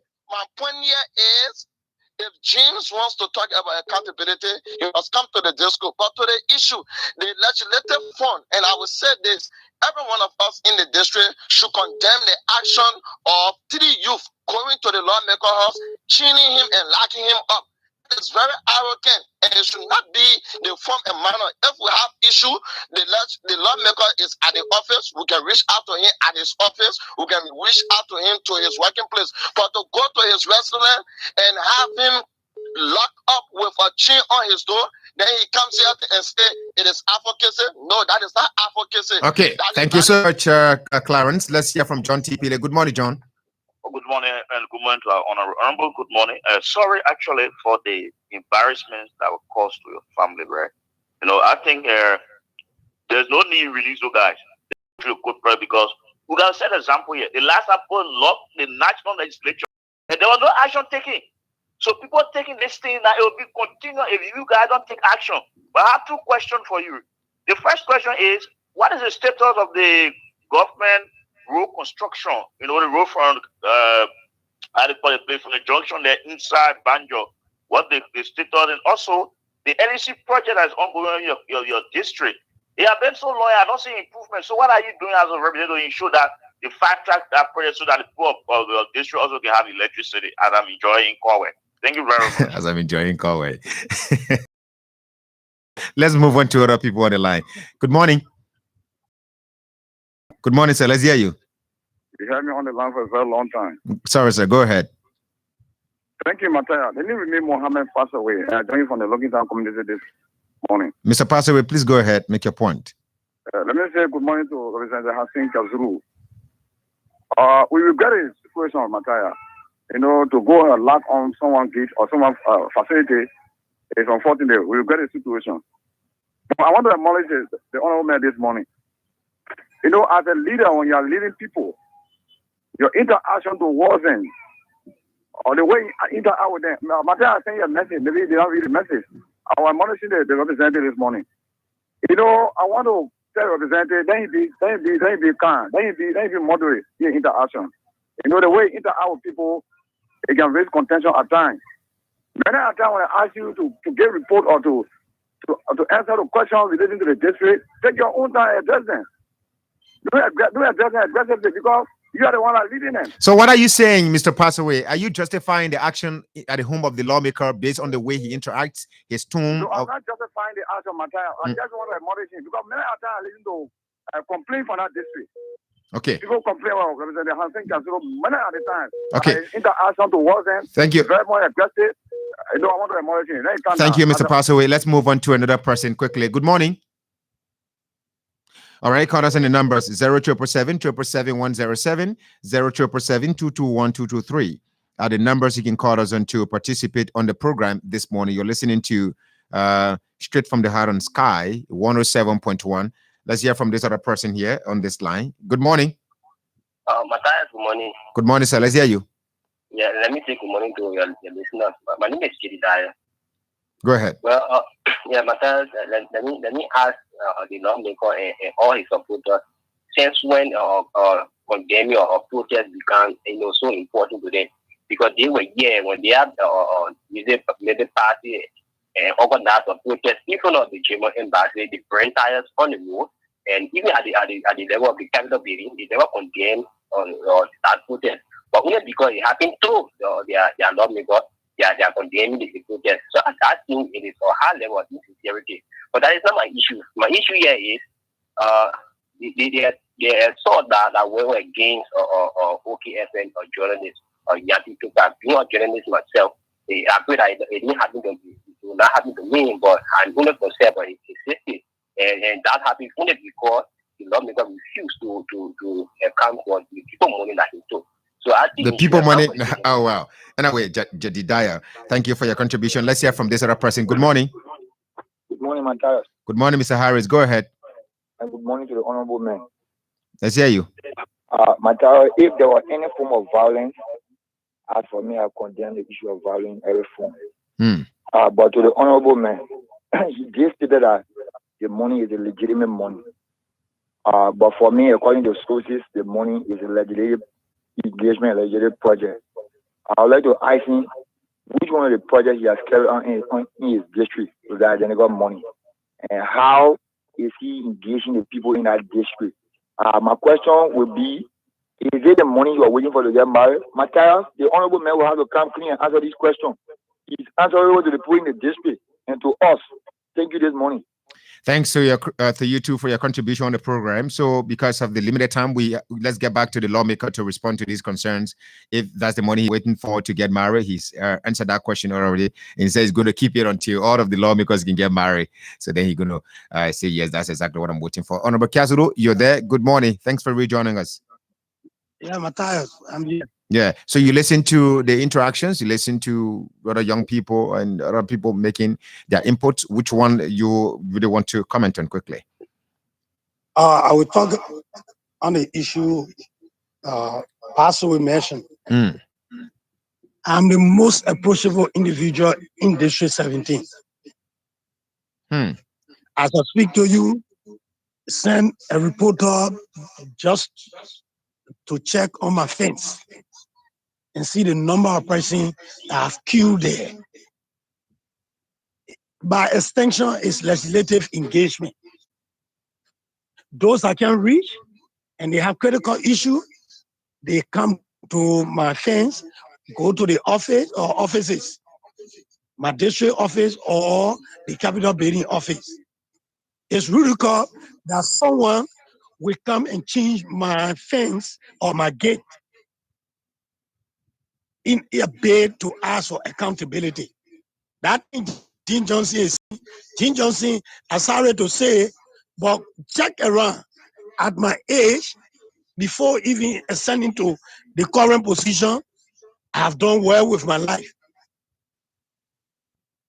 So let's get that right. You can send you, and you said you live in a district, come to my place and see how I interact with the resident. Don't stay in Lokinta and think that the way you hear it from my opponent on the radio, that's a reality. I tell you this, Matthias. I walked to the church yesterday. En route, I met one Obadiah from Red Power, but he said he's no longer there. He will Front Page Africa. Obadiah standing in my church here, communicating with people. When they bring the pickup, and they shouldn't just come to the church because Kiazuna there and boys are there. But how did you know that Obadiah was doing a call when he said on the phone that Kiazuru was not there? I said in my church, yeah, that's my church. I've attended for the past 12 years.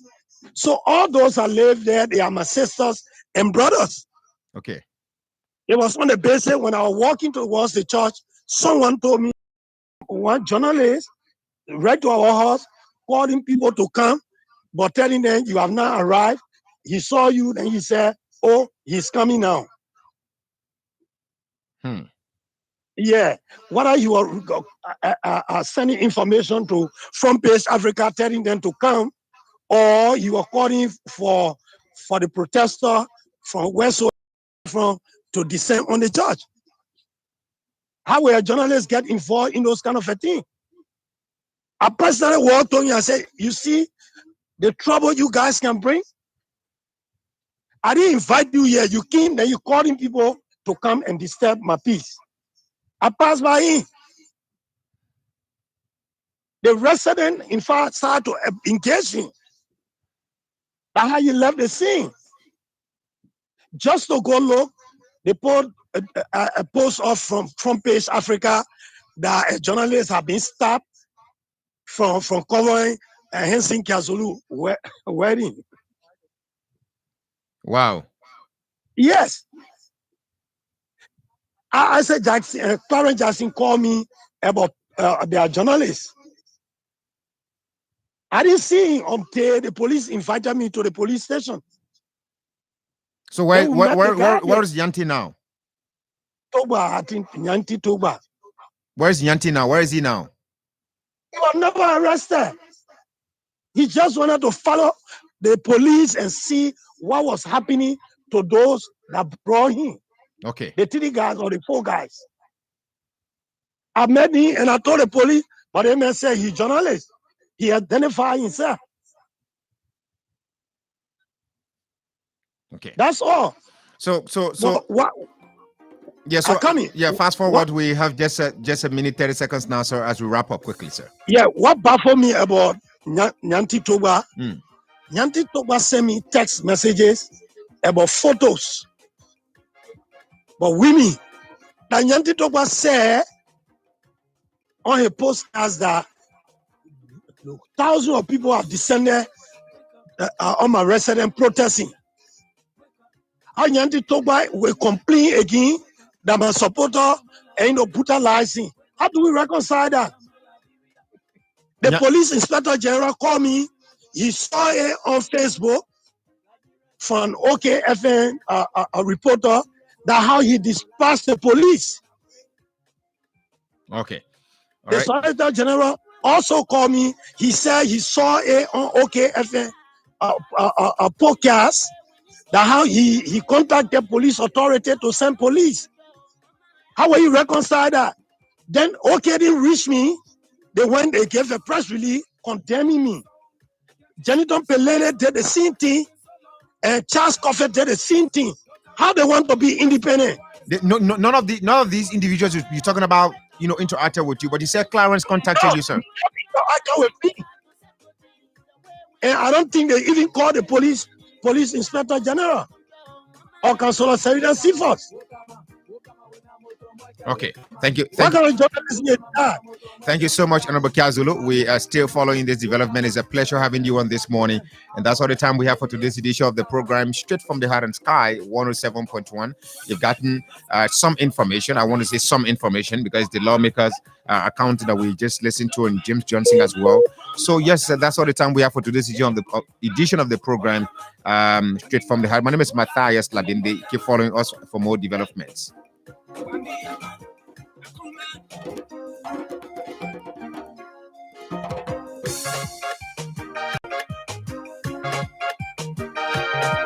Decide in the coming hours whether Palestinian residents should be evicted from a neighborhood of occupied East Jerusalem. It will rule on whether 4 Palestinian families in Sheikh Zara can appeal against a